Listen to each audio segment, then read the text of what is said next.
The shadow of Hitler loomed ominously over Europe as his war machine devoured entire nations. However, even within the ranks of his own inner circle, betrayal simmered in the darkest corners. Key figures within the Nazi party secretly conspired, seeking to challenge the power and authority of their Führer. But betrayal in the Reich was no child's play. Hitler and his regime were known for their ruthless cruelty and mercilessness towards those who strayed from their vision of the world. Traitors faced harrowing consequences, ranging from summary trials to public executions, and often their fates became chilling examples for anyone else who dared to consider the act of betrayal. The brutal fate of Hitler's traitors would thus become a grim reality, a dark reminder of the consequences of defying the Reich. Betrayal in the heart of the Reich, the plot against Hitler. The July 20th, 1944 conspiracy, also known as the Wolfschanze assassination attempt, was a bold effort to end the Führer's life and overthrow the Nazi regime. At the heart of this plot were men of honor and patriotism, but there were also those whose motivations were more complex and questionable. The undisputed leader of the conspiracy was Colonel Klaus von Stauffenberg, a German army officer who had concluded that Hitler needed to be eliminated to save Germany from total disaster. Stauffenberg recruited other high-ranking officers, including General Friedrich Olbricht and General Ludwig Beck, in his mission to assassinate the Führer and take control of the government. On July 20th, 1944, Stauffenberg placed a bomb in a briefcase during a meeting at the Führer's headquarters in Rastenburg, East Prussia. The resulting explosion was powerful, but Hitler miraculously survived with only minor injuries. Following the explosion at the Führer's headquarters, the conspirators hastily announced Hitler's death, hoping to create turmoil within the Nazi ranks and buy time to consolidate their position. They deployed troops loyal to their cause in key areas of Berlin and other cities, while issuing arrest orders against high-ranking Nazi leaders, including Joseph Goebbels. Internally, they attempted to establish communications to coordinate their movements and stay informed about the developing situation. Additionally, they called for popular resistance, hoping to gain support for their cause among the German population and other influential figures. However, the lack of confirmation of Hitler's death and the regime's quick and determined response undermined their efforts. The prevailing confusion and lack of coordination allowed forces loyal to the Führer to quickly regain control. Stauffenberg arrived at the Bendlerblock with the intention of coordinating the remaining actions of the coup. Shortly after his arrival, they were surrounded by Gestapo forces and arrested.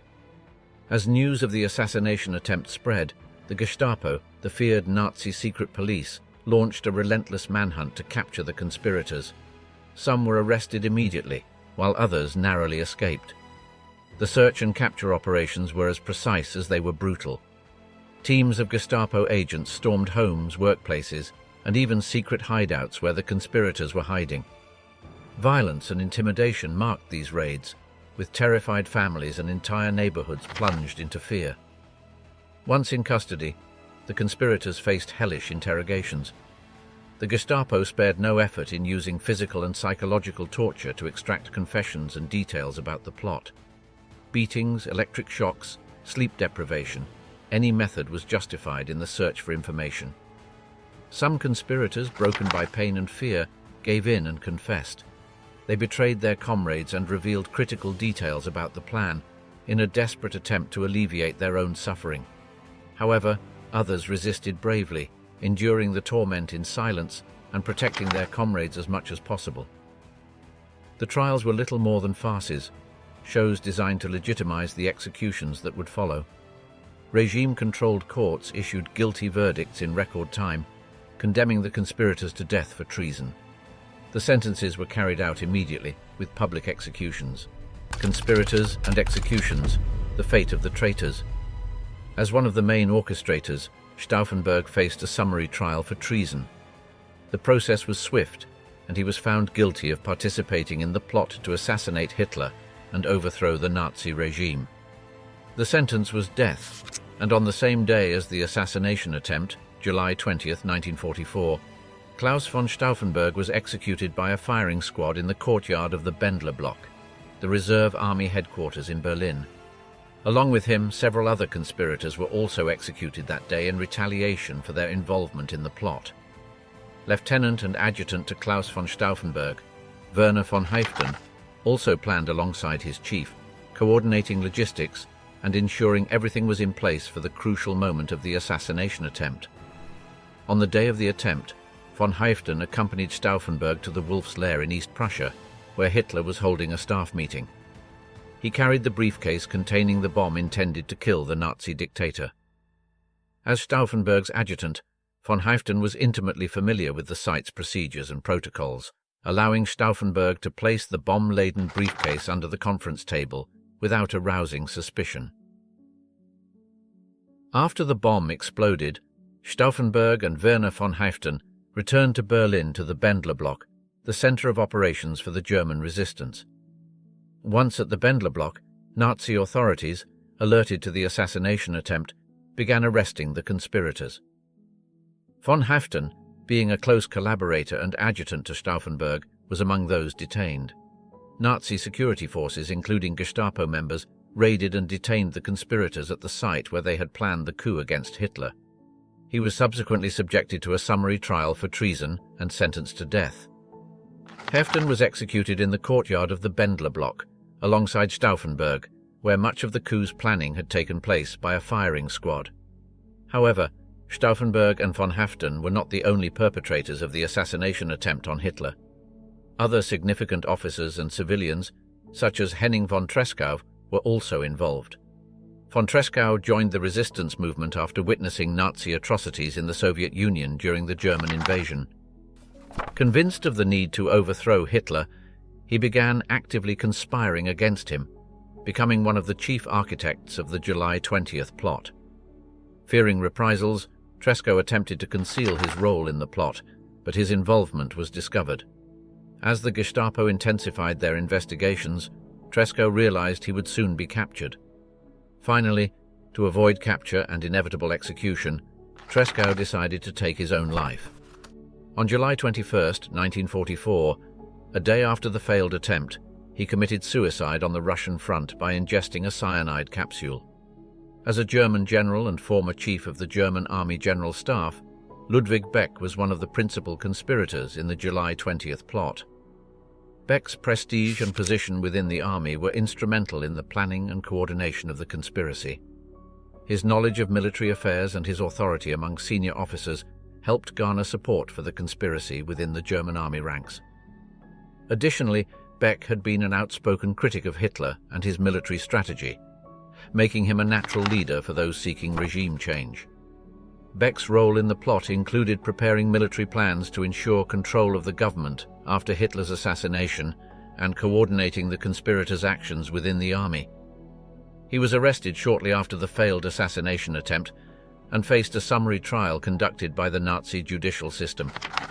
Before being tried, Beck chose to take his own life, preferring death over facing humiliation and torture at the hands of his captors. Friedrich Olbricht, a general in the German army and chief of the General Staff of the Reserve Army at the time, played a crucial role in the conspiracy to assassinate Adolf Hitler on July 20, 1944. As the primary coordinator of military actions within Germany once Hitler was killed, Olbricht was tasked with implementing Operation Valkyrie, a contingency plan originally designed for internal control in case of civil unrest, but modified by the conspirators to carry out the coup. Under Operation Valkyrie, reserve units under Olbricht's command would receive false orders of supposed rebellions or natural disasters, leading them to occupy strategic points in Berlin and other key cities. This maneuver would secure government control and facilitate the arrest of Nazi leaders once Hitler was eliminated. After the failure of the July 20th assassination attempt, Friedrich Olbricht was arrested at the Bendlerblock, the Reserve Army headquarters in Berlin, where much of the coup's planning had been coordinated. His arrest marked the beginning of a series of arrests of conspirators by Nazi authorities. Once in custody, Olbricht was summarily tried by a Nazi military tribunal. He was found guilty of treason for his participation in the plot to assassinate Hitler and overthrow the Nazi regime. The sentence was death, and on July 21, 1944, Friedrich Olbricht was executed by a firing squad in the courtyard of the Bendlerblock, along with other conspirators, including the plot's leader, Klaus von Stauffenberg. Karl Friedrich Goerdeler, another significant conspirator in the July 20, 1944 assassination attempt on Adolf Hitler, played a crucial role in the internal resistance against the Nazi regime. Goerdeler, a conservative and former mayor of Leipzig, had maintained a firm stance against Hitler's dictatorial policies and his regime long before the war broke out. His involvement in the plot not only included conceiving the plan to assassinate Hitler, but also preparing to establish a provisional government after the coup's success. Given his political and administrative experience as a former mayor of Leipzig and a former member of the German government, Goerdeler was considered for a prominent role in the future provisional government. He was expected to occupy a significant position, possibly that of chancellor, in the new government that would be formed after Hitler's overthrow. His political vision and commitment to democratic values made him a central figure in the plans for Germany's reconstruction after the fall of the Nazi regime. On the day of the assassination attempt, Goerdeler was detained by the Gestapo, the feared secret police of the Nazi regime, on the same day as the failed assassination attempt on the Führer. Following his arrest, Goerdeler was subjected to interrogations and torture by the Gestapo in an attempt to obtain information about other conspirators and details of the plot. However, he remained steadfast in his convictions and refused to disclose information that could compromise his fellow conspirators. After a brief summary trial, Goerdeler was sentenced to death for treason on August 8, 1944. Despite efforts by his supporters to save him, including international influence, the sentence was carried out. On February 2, 1945, he was finally executed by hanging in Plötzensee prison in Berlin. Erwin von Witzleben emerged as a prominent figure in the assassination attempt against Adolf Hitler on July 20, 1944. As a high-ranking general in the Wehrmacht, he concluded that Hitler's elimination was vital for Germany's future and peace in Europe. His position within the German army made him a key component for the success of the planned coup. Witzleben was destined to lead the military forces that would take control of Berlin after Hitler's assassination. With his extensive experience and respect within the army, his support was crucial to ensuring cooperation and effective execution of the plan. Along with other conspirators, he worked closely to coordinate the plan and ensure that military forces were prepared to act swiftly once Hitler was eliminated. On the day of the assassination attempt, Witzleben was ready to fulfill his designated role in the coup. However, when the plan failed and the bomb placed by Klaus von Stauffenberg did not kill Hitler, the Gestapo, the feared secret police of the Nazi regime, moved quickly to arrest the conspirators.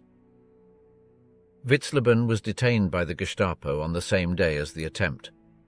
Following his arrest, he was subjected to interrogations and a summary trial for treason. Given his high military position and prominent involvement in the plot, he was sentenced to death on August 8, 1944.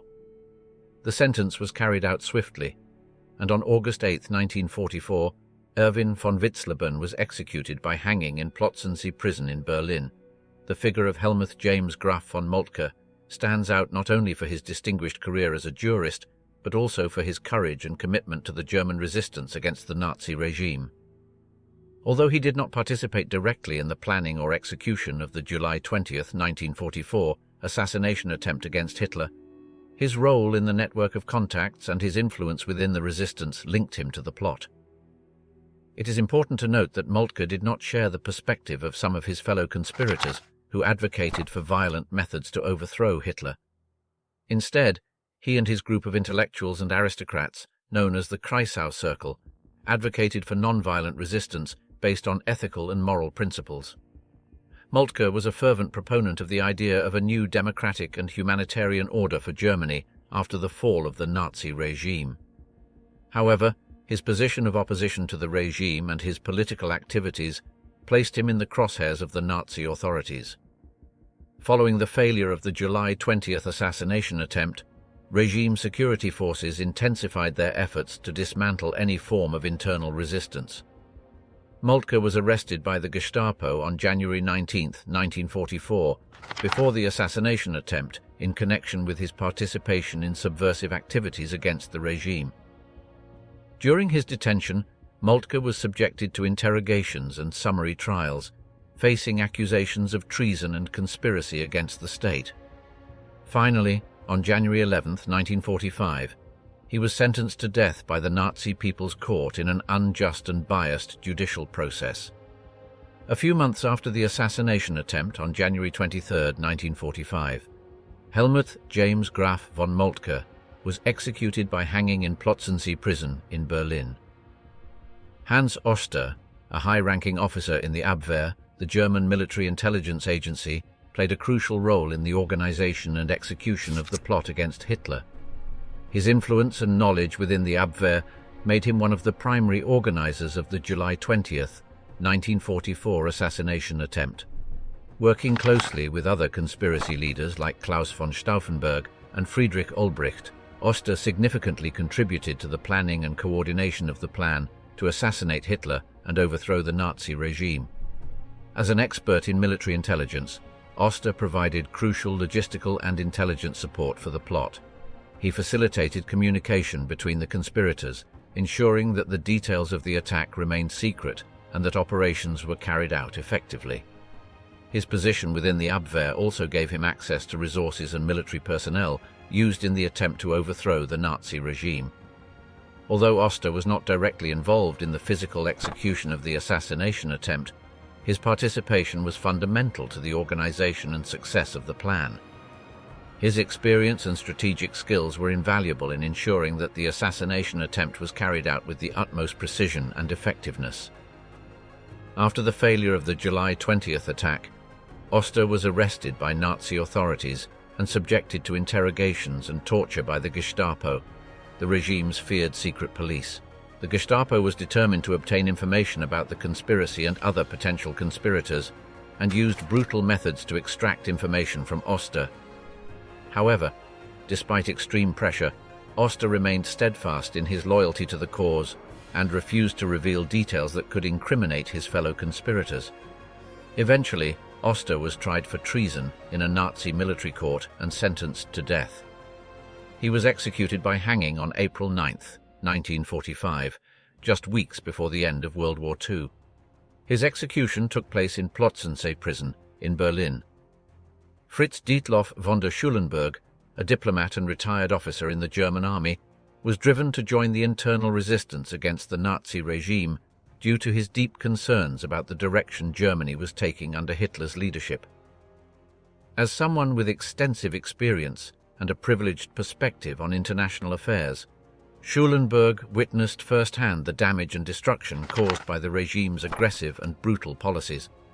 Convinced of the need to halt the march toward the abyss, Schulenburg became one of the key conspirators in the plot to eliminate Hitler and overthrow the Nazi regime.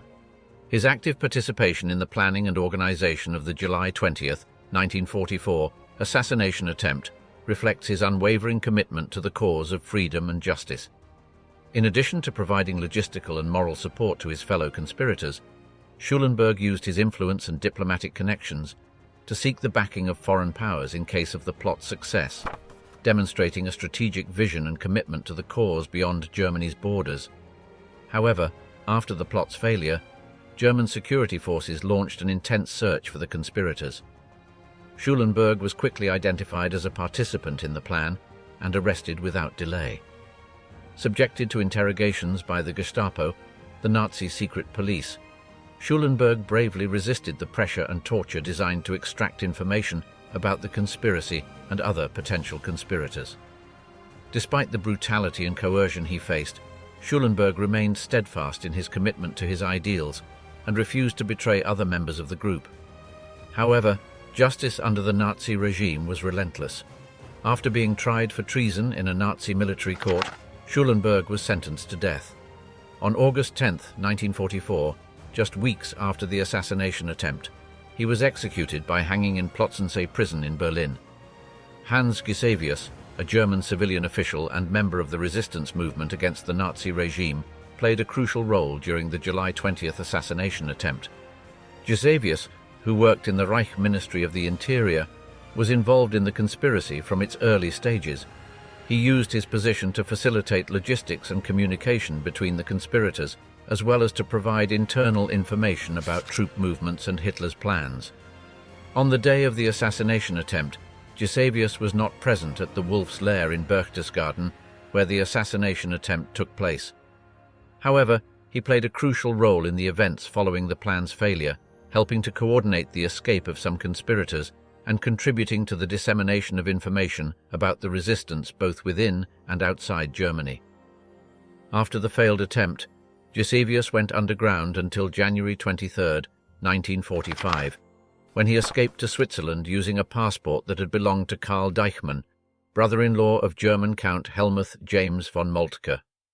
Josef Würmer, a prominent jurist and active member of the German resistance against the Nazi regime, played a crucial role during the July 20th assassination attempt. Würmer, known for his integrity and commitment to justice, joined the circle of conspirators led by Colonel Stauffenberg in their attempt to overthrow Hitler. As part of the conspiracy, Würmer contributed his legal and political skills to plan and execute the assassination attempt. However, the attempt failed when the bomb placed by Stauffenberg did not kill Hitler in East Prussia. After the failed coup, Würmer was arrested by the Gestapo on August 4, 1944. Subjected to interrogations and torture, Würmer remained steadfast in his loyalty to the resistance cause and refused to betray his fellow conspirators. Later, on September 8, 1944, Josef Würmer was summarily tried by a Nazi court and sentenced to death for treason. 2 hours after the sentence, he was executed by hanging in Plötzensee prison in Berlin. In September 1943, Colonel Albrecht Merz von Kirnheim became involved in the plot to assassinate Hitler and was one of the principal architects of Operation Valkyrie, contributing his organizational and military skills to ensure the plan's success. After the July 20th assassination attempt, von Kirnheim acted swiftly to try to activate Operation Valkyrie and take control of the government. As a captain in the Abwehr, Ludwig Gehrer was part of a group whose purpose was to overthrow the Nazi regime and end the war. This resistance circle included notable figures such as Wilhelm Canaris, General Ludwig Beck, Hans Oster and Dietrich Bonhoeffer, as well as Gehrer himself.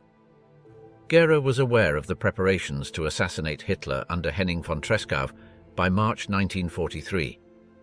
However, his involvement in the resistance led to his arrest by the Gestapo in March 1944, following the arrest of Helmuth James Graf von Moltke in January of the same year. Despite his capture, Gehrer managed to escape and remained in hiding for some time. After the failure of the assassination attempt on Hitler on July 20, 1944, Gehrer became a target of the Gestapo's intense manhunt. Along with his wife, he stayed hidden for several weeks, receiving additional refuge from brothers Hans and Otto John. However, facing imminent capture by the Gestapo on November 2nd, Gehrer made the heartbreaking decision to shoot his wife and then attempt to take his own life. Although he survived his wounds, he was captured and subsequently imprisoned in several concentration camps. On April 9, 1945, Gehrer was hanged at the Flossenburg concentration camp along with other prominent conspirators such as Wilhelm Canaris, Hans Oster, Karl Sack, and Theodor Strunk. The lawyer and German resistance worker Theodor Strunk initially sympathized with National Socialism, but later opposed the regime due to its seizure of power and subsequent decline of the rule of law. In 1937, he became a Hauptmann in the German reserve forces, working in the Wehrmacht section of AMT Ausland Abwehr under Hans Oster. He came into contact with Karl Goerdeler and organized meetings of German resistance members in his own home. For his participation in the July 20, 1944 plot, Theodor Strunk was arrested on August 1st, dishonorably discharged from the army on August 24th, and sentenced to death by the People's Court, presided over by Roland Freisler on October 10th. He was then imprisoned at the Flossenburg concentration camp, where he, Dietrich Bonhoeffer, Wilhelm Canaris, Ludwig Gehrer, Hans Oster and Karl Sack were executed together by hanging on April 9, 1945. The hunt for traitors, the Gestapo's relentless pursuit. The Nazi regime's secret police, the Gestapo, led by Heinrich Müller, was infamous for its brutality and efficiency in suppressing dissent. After the July 20th assassination attempt, the Gestapo intensified its efforts to uncover the responsible parties and all those involved in the conspiracy to eliminate Adolf Hitler. Following Klaus von Stauffenberg and other conspirators' attempt to kill Hitler at his Wolfschanze headquarters, the Gestapo embarked on a frenzied hunt to dismantle the conspiracy and capture everyone implicated. To track down the conspirators, the Gestapo employed a variety of methods ranging from brutal interrogation to intensive surveillance and thorough investigation. Suspects were subjected to beatings, sleep deprivation, starvation, and other forms of torture to extract information about the conspiracy. The interrogators did not hesitate to use ruthless methods to obtain names, connections, and details about the plot. In addition to interrogations, the Gestapo conducted raids on homes, offices, and military quarters in search of conspirators. These raids were sudden and carried out across the country. Mass arrests were common, and anyone suspected of being connected to the conspiracy was detained, including family members and associates of known conspirators. Investigation was also crucial in the hunt for conspirators.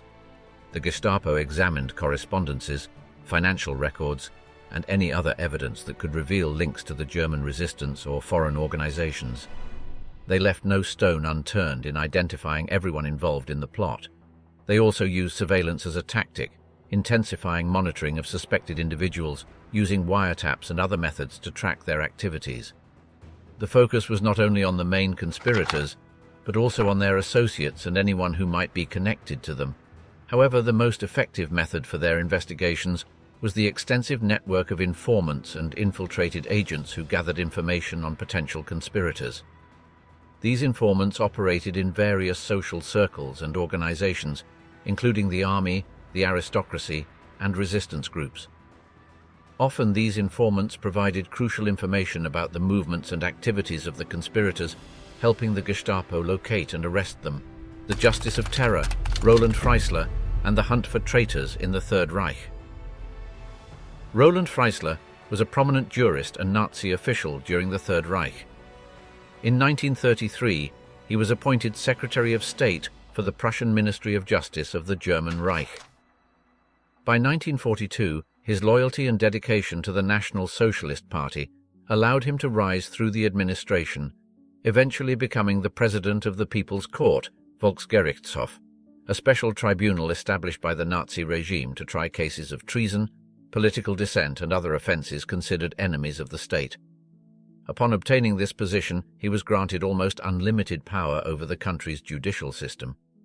As president of the People's Court, Freisler had absolute control over political trials, which frequently resulted in death sentences. It is estimated that at least 90% of the sentences handed down by his court ended in executions. Under his leadership, the court became a powerful tool for political repression. Freisler used his position to conduct summary trials and swift judicial processes, where legal guarantees and the rights of the accused were largely ignored in favor of the regime's political agenda. One of the darkest and most notorious moments of his career as President of the People's Court in the Third Reich came after the failed assassination attempt on Hitler on July 20, 1944. The accused were military officers and civilians. Freisler took charge of directing the trials against the conspirators, displaying even more intense Nazi ferocity and fanaticism than usual. He saw the trials as an opportunity to send a clear message of unyielding loyalty to the Nazi regime and to publicly punish those who defied Hitler's authority. His goal was not only to condemn the accused, but also to publicly humiliate and discredit them to intimidate other potential dissidents. During the trials, Freisler behaved extremely aggressively and ruthlessly towards the accused, showing little respect for legal formalities and procedural guarantees.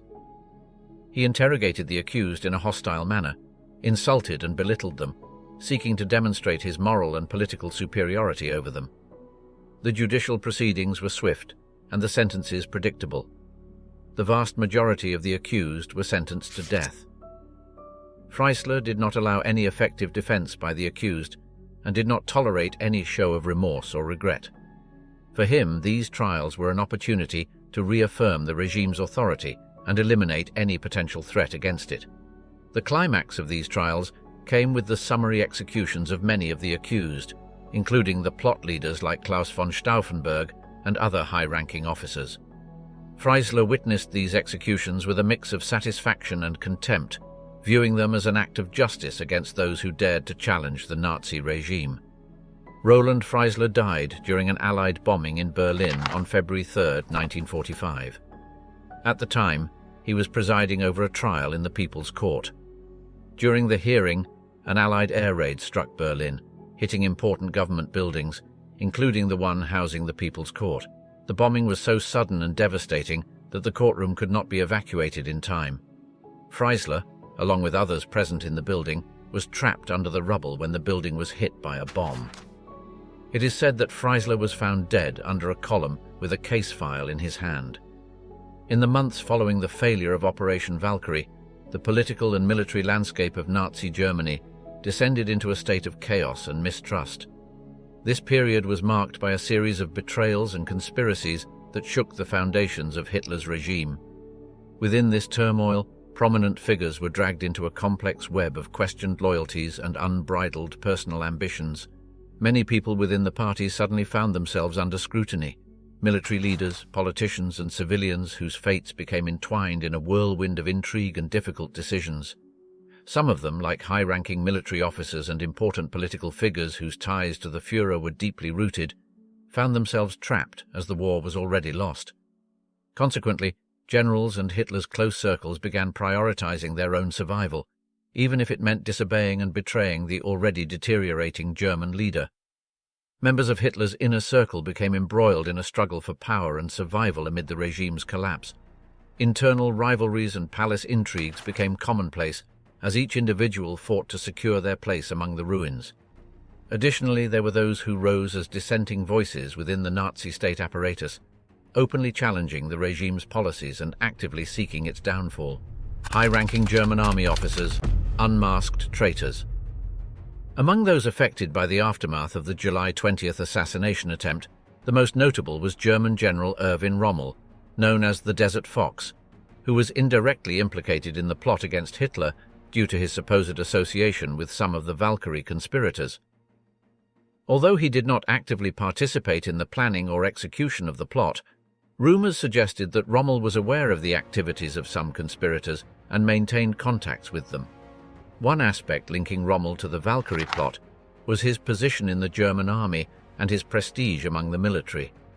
As one of the most respected and admired generals of the Wehrmacht, his eventual support for regime change would have been crucial for the conspiracy's success. Additionally, Rommel had certain reservations about Hitler's leadership and voiced criticisms about his wartime direction, making some conspirators consider the possibility of gaining his support. However, there is no solid evidence that Rommel was directly involved in the plot. Although he met some conspirators in the past and might have known about their activities, there are no conclusive proofs of his active participation in Operation Valkyrie. Despite this, his presumed sympathy for regime change was enough to make him a suspect and later a target of Nazi reprisals. Due to his status and popularity, Rommel was treated differently. He was offered the option to take cyanide to avoid a public trial that could tarnish his reputation, and instead was promised an honorable state funeral. On October 14, 1944, Rommel was visited by two Wehrmacht officers at his home in Herrlingen. He was given the choice to face a public trial for his alleged involvement in the plot or to take his own life. Faced with this difficult decision, Rommel chose the latter. Shortly after, his death was officially announced as resulting from wounds suffered in an Allied air raid in France. Heinrich Himmler, one of the closest Nazi leaders to Adolf Hitler, held the positions of Reichsführer SS, Chief of German Police, and Reich Minister of the Interior until April 29, 1945. As Germany's defeat became inevitable, Himmler began exploring the possibility of negotiating secretly with the Western Allies to seek a more favorable surrender for himself and other Nazi leaders. Towards the end of the war, Himmler maintained secret contacts with representatives of the Western Allies, such as Count Volker Bernadotte of Sweden and Baron Ernst von Weizsäcker of Switzerland. These clandestine negotiations sought a surrender of Germany to the Western Allies, hoping to avoid Soviet occupation and obtain a more lenient deal for the Nazi leaders, as Himmler was particularly interested in securing his own survival and that of other party leaders. He knew that if Germany fell into Soviet hands, the vengeance would be ruthless, and he faced the possibility of being tried for war crimes and crimes against humanity. Therefore, he sought a selective surrender to preserve his life and that of other Nazi leaders. However, these secret negotiations were discovered by Adolf Hitler in April 1945. Hitler considered these actions an unforgivable betrayal, viewing surrender as a sign of weakness and preferring total destruction over capitulation. Consequently, he dismissed Himmler from all his positions, expelling him from the Nazi Party and the government. After being dismissed by Adolf Hitler in April 1945 and subsequently expelled from the Nazi Party and government, Himmler tried to disguise his identity and escape the imminent German defeat. He disguised himself with a false identity as a sergeant in the Prussian forces and tried to blend in with German refugees fleeing north. However, he was identified and arrested by British forces during a routine inspection at a checkpoint. Once captured, Himmler was correctly identified and taken into British custody. However, before he could be interrogated or face any trial for his crimes, Himmler decided to take his own life. On May 23, 1945, a day after his capture, Himmler committed suicide by swallowing a cyanide capsule hidden in his mouth. The capsule had been provided by British intelligence, who had instructed soldiers to conduct thorough searches to prevent Nazi prisoners from committing suicide. Despite these measures, Himmler managed to consume the poison before being stopped.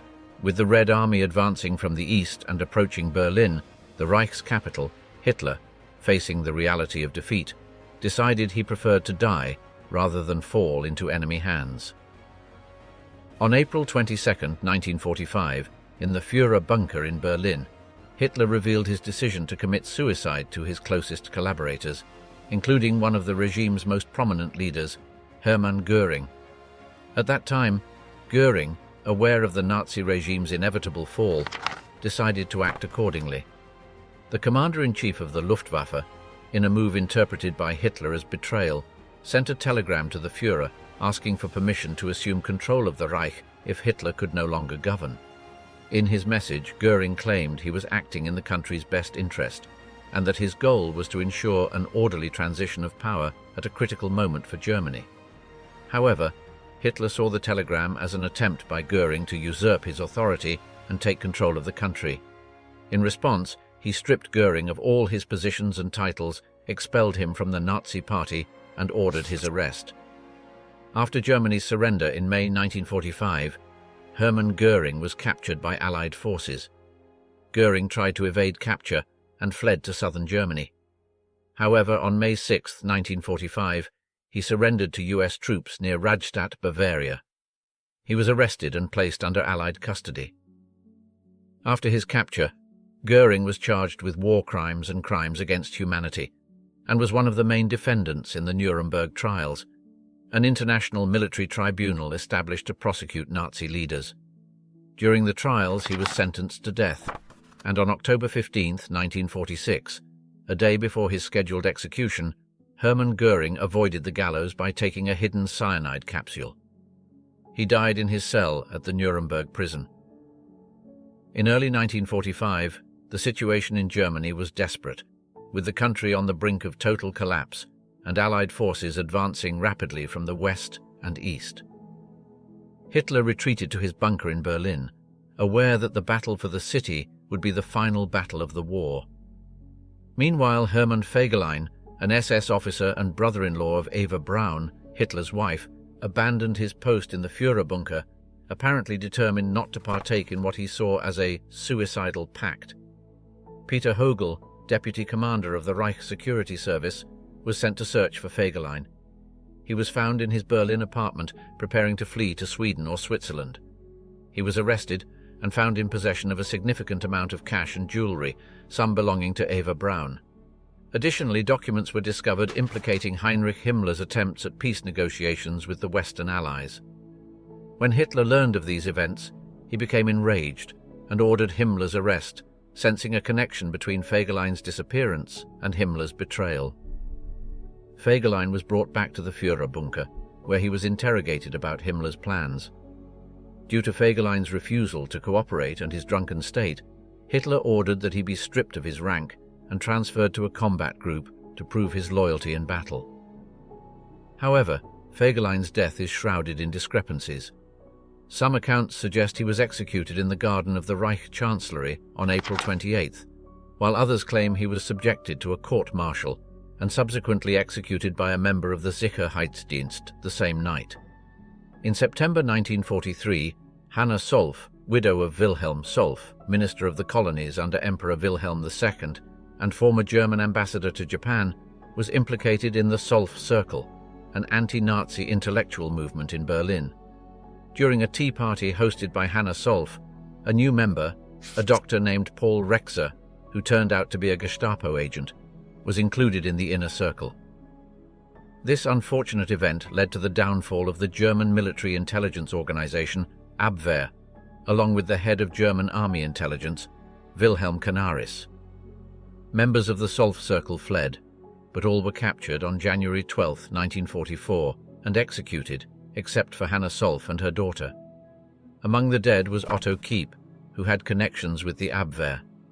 The couple Erich Vermeeren and Elisabeth Vermeeren, both Abwehr agents assigned to Istanbul, were urgently summoned to the Gestapo office in Berlin. Fearing for their lives, they defected to the British. The Nazis mistakenly believed that the Abwehr's intelligence codes had been handed over to the Allies. Himmler promptly informed Hitler, who had already lost trust in Canaris. On February 18th, the Abwehr's activities were ordered to end, and Canaris was relegated to a second-rate position in the Ministry of Propaganda. This deprived the Prussian conspirators of their own intelligence, but it accelerated plans to eliminate Hitler. After the failed assassination attempt on Hitler in July 1944, Canaris was personally detained by Walter Schellenberg of the SS and placed under house arrest. Himmler, his enemy, persuaded Hitler to execute him. Canaris was taken to Flossenburg concentration camp, where he was humiliated by SS guards. In a military tribunal presided over by Otto Thorbeck of the SS, Canaris was sentenced to death alongside other conspirators, including General Hans Oster, General Karl Sack, Ludwig Gehre, and Pastor Dietrich Bonhoeffer. He was executed by hanging on April 9, 1945, by SS guards, and his body was cremated. His subordinates, Erwin Lahausen and Hans Bernd Gisevius, testified at the Nuremberg trials about Canaris's opposition to Hitler. Lahausen reported a conversation between Canaris and General Wilhelm Keitel, in which he warned Keitel that the German army was responsible for atrocities in Poland, to which Keitel responded that they were Hitler's orders. Keitel was sentenced to hang at Nuremberg.